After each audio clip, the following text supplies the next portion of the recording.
Ahmed Al-Rashid stood on the marble balcony of his Riyadh penthouse, watching the city lights twinkle below like fallen stars. Just 6 months ago, he had been one of Saudi Arabia's most respected businessmen, with a construction empire worth over 50 million riyals and a reputation built on trust and integrity. Now, everything lay in ruins around him. The betrayal had come from the person he trusted most, his business partner and childhood friend, Khalid. Together, they had built Al-Rashid construction from nothing, securing contracts for mosques, schools and hospitals across the kingdom. But Khalid had been secretly siphoning money for years, creating false invoices and phantom projects that existed only on paper. When the scheme finally collapsed, it took everything with it. Dozens of families lost their life savings, elderly investors saw their retirement funds vanish overnight, and workers went months without pay. The most devastating blow came when Ahmed Al-Mansuri, a 70-year-old retired teacher who had invested his entire pension, suffered a heart attack upon learning of his losses. He died 3 days later, leaving behind a widow and 6 children. Ahmed's wife, Fatima, had packed her bags the day the scandal broke. "I cannot look at you," she had whispered, her eyes filled with tears and disgust. "You have brought shame upon our family name." Their children, Noor and Saad, refused to speak to him, their young faces hardened by the weight of their father's failure. The legal proceedings dragged on for months, but Khalid had disappeared without a trace, likely to a country with no extradition treaty. Ahmed was left to face the consequences alone, his assets frozen, his reputation destroyed, and his soul crushed under the weight of guilt and responsibility. Standing on that balcony, Ahmed realized that losing his wealth was nothing compared to losing his honor.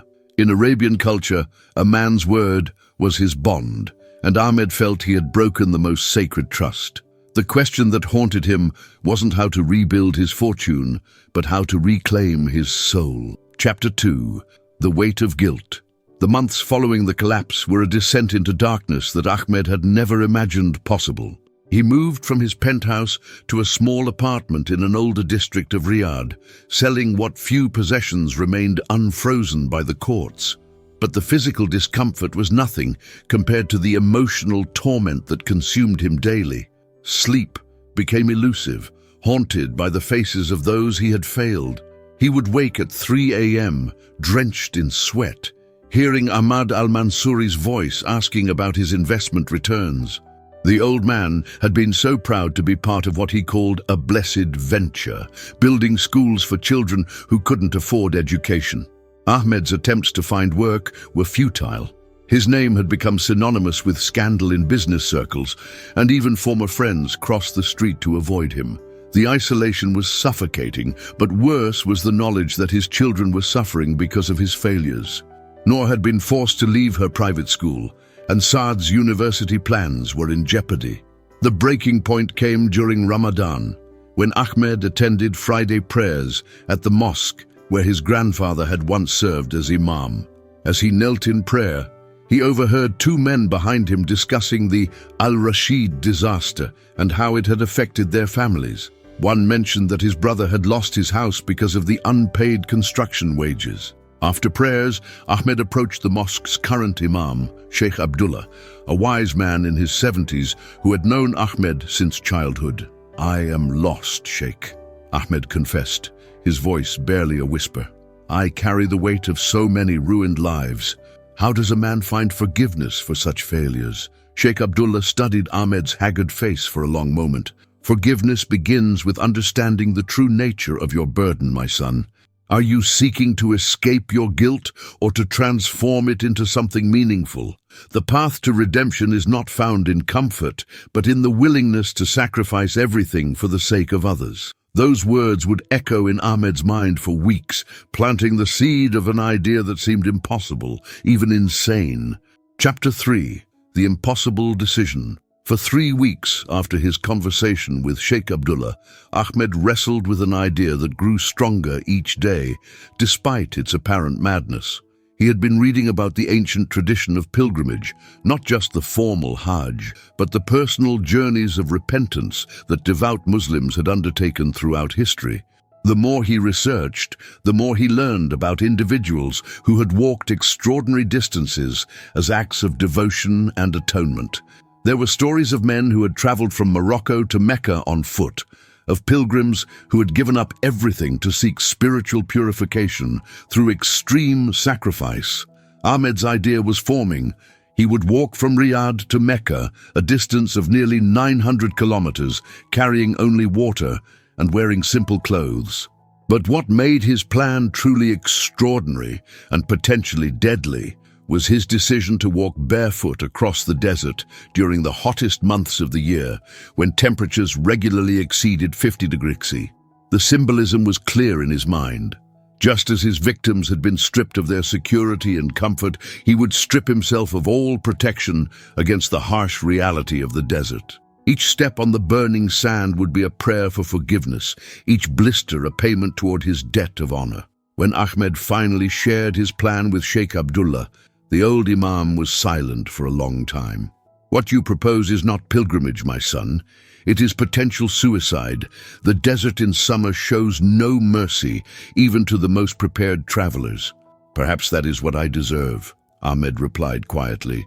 "But if Allah wills me to survive, then perhaps I can find a way to rebuild not just my life, but the lives I have destroyed.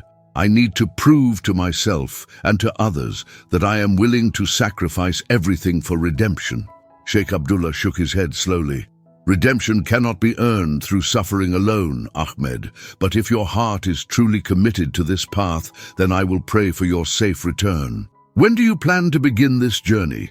"Tomorrow, at dawn," Ahmed answered, surprising even himself with the certainty in his voice. Chapter 4. The First Steps into Hell. Ahmed began his journey at 4:30 a.m. on a Tuesday in July, when the temperature was already 38 degrees and climbing rapidly. He wore only a simple white thorb, carried a small backpack with water bottles, and had wrapped his head with a traditional keffiyeh for protection from the sun. His feet, soft from years of wearing expensive shoes, were completely bare. The first few kilometers through Riyadh's outskirts were manageable, the asphalt still cool from the night. But as the sun rose higher and Ahmed reached the desert proper, the reality of his decision hit him with devastating force. The sand was already hot enough to cause discomfort, and it was only 7 a.m. By 10 a.m. the temperature had reached 47 degrees, and Ahmed's feet were beginning to burn with each step. The sand felt like walking on a giant griddle, and he found himself hopping from one foot to the other, desperately seeking patches of shade that barely existed. His water consumption was already higher than planned, and he realized with growing alarm that he had underestimated the challenge. The first blisters formed before noon, painful bubbles of fluid that burst and reformed with each step. Ahmed's pace slowed dramatically as he tried to find ways to minimize the contact between his feet and the scorching sand. He attempted walking on the edges of his feet, then on his heels, but every surface of his soles was soon raw and bleeding. The heat was unlike anything he had ever experienced. It seemed to press down on him from above while rising up from below, creating a furnace that made breathing difficult and thinking nearly impossible. His white thorb, meant to reflect heat, felt like it was trapping fire against his skin. As afternoon approached and the temperature soared past 50 degrees, Ahmed was forced to seek shelter under a small acacia tree. His feet were a mess of blisters and cuts. His water supply was dangerously low, and he had covered less than 30 kilometers. The magnitude of his undertaking was becoming terrifyingly clear. Sitting in the meager shade, Ahmed wondered if Sheikh Abdullah had been right about this being suicide rather than pilgrimage. Chapter 5. Lessons from the Burning Sand. The second day brought new levels of agony that Ahmed had not imagined possible. His feet, now wrapped in strips torn from his spare shirt, left bloody prints in the sand with each step. The makeshift bandages provided minimal protection and had to be changed frequently as they became soaked with blood and pus from his wounds. But something unexpected was happening alongside the physical torture. As Ahmed forced himself to continue despite the pain, his mind began to enter a different state.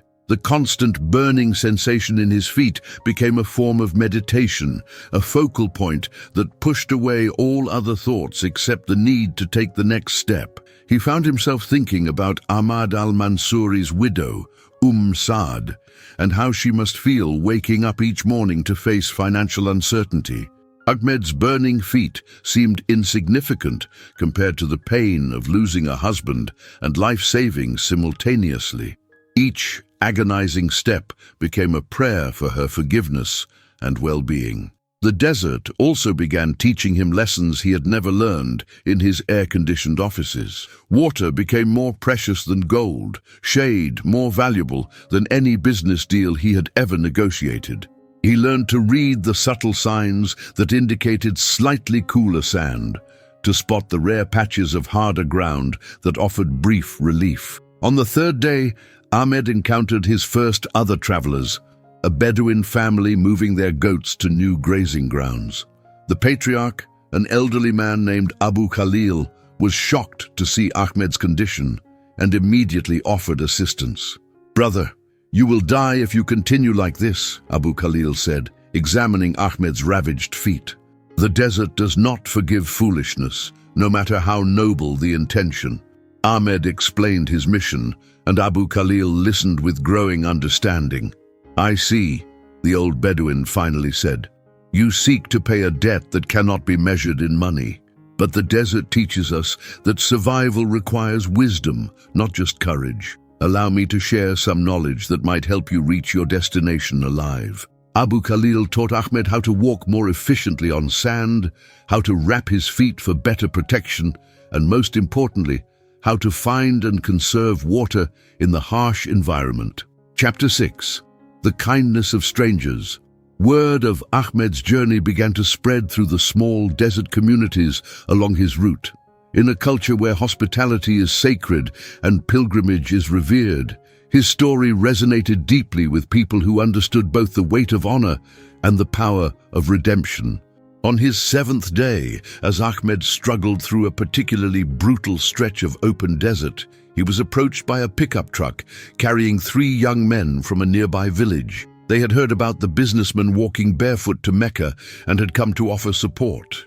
"We cannot interfere with your journey, uncle," said the driver, a man named Faisal, "but we can ensure you have water and basic medical supplies." They provided fresh bandages, antiseptic, and most crucially, a better understanding of the route ahead. The young men also carried a message from their village imam, who had heard Ahmed's story and wanted to offer spiritual guidance. "He says to tell you that Allah does not require us to destroy ourselves to find forgiveness, but He honors those who sacrifice for others. Your suffering has meaning only if it leads to healing for yourself and for those you have wronged." As Ahmed's journey continued, he discovered a network of support forming around him.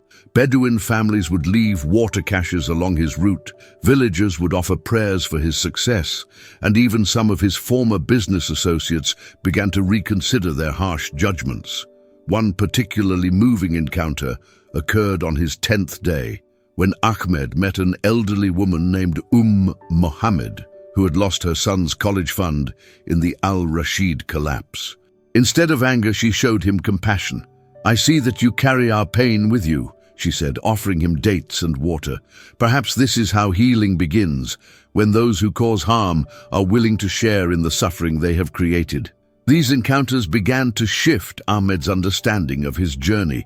What had started as self-punishment was becoming something larger, a bridge between his guilt and the forgiveness of his community.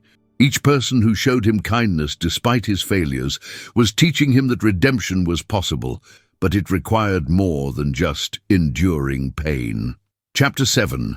The Dark Night of the Soul. 2 weeks into his journey, Ahmed faced his greatest crisis yet. A sandstorm had forced him to take shelter for an entire day, depleting his water supplies and leaving him disoriented when it finally passed. His feet were now so damaged that each step sent shooting pains up his legs, and infection was setting in, despite his best efforts at hygiene. But the physical challenges paled beside the psychological torment that struck him during the long, sleepless nights. Alone under the vast desert sky, with nothing but pain and his own thoughts for company, Ahmed was forced to confront the full magnitude of his failures in ways he had avoided during his busy business life. He relived every decision that had led to the disaster, every warning sign he had ignored about Khalid's behavior, every moment when he could have acted differently. The guilt was overwhelming, made worse by the knowledge that his suffering, however intense, could never undo the harm he had caused. On his 15th night, Ahmed reached his breaking point. Lying on the sand with his feet throbbing and his spirit crushed, he seriously considered ending his journey. The idea of returning to Riyadh, accepting defeat, and living with his shame seemed preferable to continuing this torturous path. It was then that he experienced what he would later describe as a spiritual awakening. As he lay staring at the stars, Ahmed felt a profound sense of connection to something larger than himself. The desert, which had seemed like his enemy, suddenly felt like a teacher. The pain in his feet became a reminder of his humanity, his vulnerability, and his capacity for growth. He began to understand that his journey was not about earning forgiveness through suffering, but about transforming himself into someone worthy of the second chance he sought. The physical ordeal was stripping away the layers of pride, materialism, and self-deception that had allowed him to ignore the warning signs of Khalid's betrayal. For the first time since beginning his walk, Ahmed felt a sense of peace. He was still hundreds of kilometers from Mecca, his feet were destroyed, and his body was pushed to its limits. But his soul, for the first time in months, felt like it was healing. Chapter 8. Transformation in the Wasteland.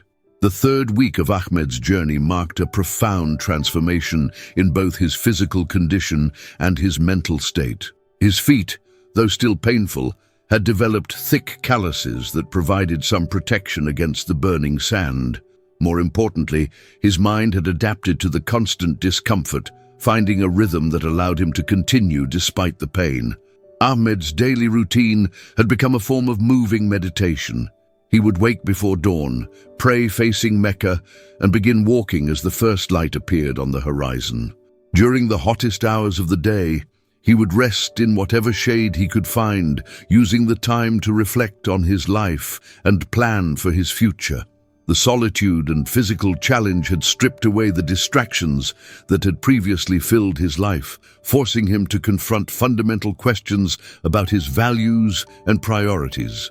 He began to see how his obsession with business success had blinded him to the warning signs of Khalid's deception and made him neglect his relationships with his family. During his rest periods, Ahmed started writing in a small notebook he carried, documenting not just his physical journey, but his spiritual and emotional transformation. He wrote letters to his wife and children, to the families he had failed, and to Ahmad al-Mansuri's widow, expressing his remorse and his commitment to making amends. One particularly significant moment came when Ahmed encountered a group of Pakistani migrant workers who were traveling to a construction site. They recognized him from news reports about the scandal and initially approached with suspicion.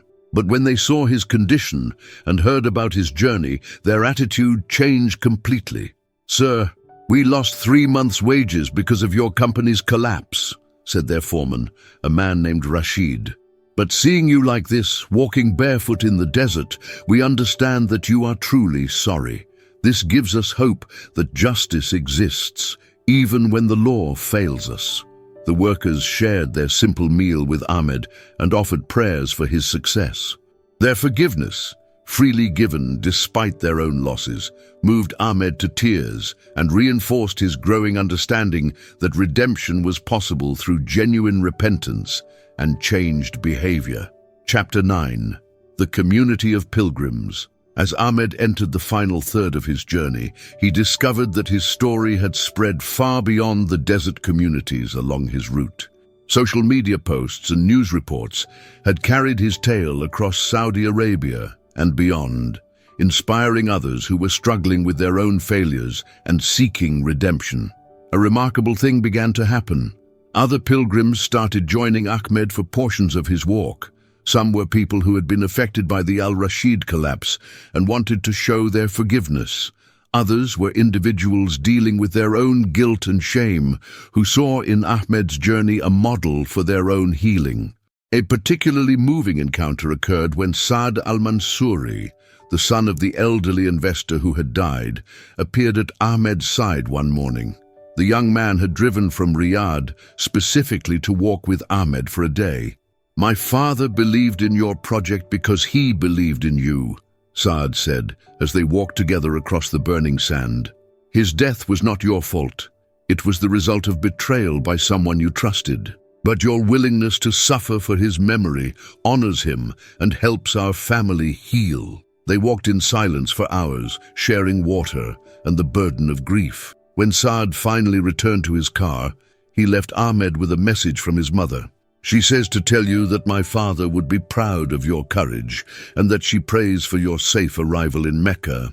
Other companions included a young businessman who had made similar mistakes and was inspired by Ahmed's example, an elderly imam who walked with him for 3 days while sharing wisdom about forgiveness and redemption, and even some of Ahmed's former employees who wanted to show their support. These encounters transformed Ahmed's solitary journey into a community pilgrimage, demonstrating that healing often requires not just individual effort, but collective participation. Each person who joined him even briefly was both offering and receiving something valuable from the experience. The growing support also brought practical benefits. A network of volunteers began coordinating to ensure Ahmed had adequate water and medical supplies, while maintaining respect for his commitment to complete the journey on foot and without luxury. Chapter 10. The Final Test. With less than 100 kilometers remaining to Mecca, Ahmed faced his greatest physical challenge yet. The route ahead included some of the most difficult terrain of his entire journey: rocky hills, deep sand valleys, and stretches of desert where the temperature regularly exceeded 52 degrees. His feet, though toughened by weeks of walking, were reaching their absolute limits. The constant friction had worn away calluses in some places, creating new wounds that refused to heal in the harsh conditions. Each step required tremendous willpower, and Ahmed found himself stopping frequently to rest and gather strength. But the physical pain was accompanied by an unexpected emotional challenge. As Mecca drew closer, Ahmed began to worry about what would happen when his journey ended. Would his symbolic act of penance be enough to rebuild his relationships with his family? Could he find a way to make practical amends to those he had wronged? Would the transformation he felt within himself translate into meaningful change in his life? These doubts were intensified by a phone call from his lawyer, who informed him that new evidence had emerged that might help recover some of the stolen funds. Khalid had been arrested in Dubai, and authorities were working to trace the missing money. The news should have been encouraging, but it made Ahmed question whether his desert pilgrimage was necessary or just an elaborate form of self-indulgence. It was during this crisis of confidence that Ahmed received an unexpected visitor. His son Saad appeared at his camp one evening, having driven from Riyadh to find his father. "Mama sent me," Saad said simply. "She has been following your journey and wants you to know that she is proud of what you are doing. She says that the man who left Riyadh a month ago was broken by shame, but the man walking to Mecca is being rebuilt by courage." Father and son spent the night talking for the first time since the scandal broke. Saad shared how the family had struggled with anger and embarrassment, but also how Ahmed's journey had helped them understand the difference between the man they knew and the mistakes he had made. "You are still my father," Saad said as dawn approached, "and this journey proves that you are still the man of honor who raised me." Chapter 11. Arrival and Rebirth. On the 40th day of his journey, Ahmed Al-Rashid walked the final kilometers into Mecca. His feet were wrapped in blood-stained bandages, his face was weathered by weeks of desert sun, and his body had lost nearly 20 kilograms. But his eyes shone with a clarity and peace that had been absent for over a year. Word of his arrival had spread throughout the holy city, and hundreds of people lined the streets to witness the conclusion of his extraordinary pilgrimage. Among them were family members, former business associates, people affected by the Al-Rashid collapse, and strangers who had been inspired by his story. Ahmed's first stop was the Grand Mosque, where he performed the ritual prayers of arrival and thanksgiving. As he prostrated himself on the marble floor, tears flowed freely, tears of gratitude for surviving the journey, of sorrow for the pain he had caused, and of hope for the future he might still build. Later that day, Ahmed held a press conference that was broadcast throughout the Arab world. Standing before the cameras with his damaged feet visible, he spoke about his journey and its meaning. "I did not walk across the desert to earn forgiveness," he said, his voice strong despite his exhaustion. "Forgiveness cannot be earned through suffering alone. I walked to transform myself into someone worthy of the second chance that Allah and my community might grant me. The desert taught me that redemption requires not just remorse, but fundamental change in how we live and treat others." Ahmed announced that he would dedicate the rest of his life to helping the families affected by the collapse. Using whatever funds could be recovered from Khalid's theft, plus his own remaining assets, he would establish a foundation to provide education and support for those who had lost their investments.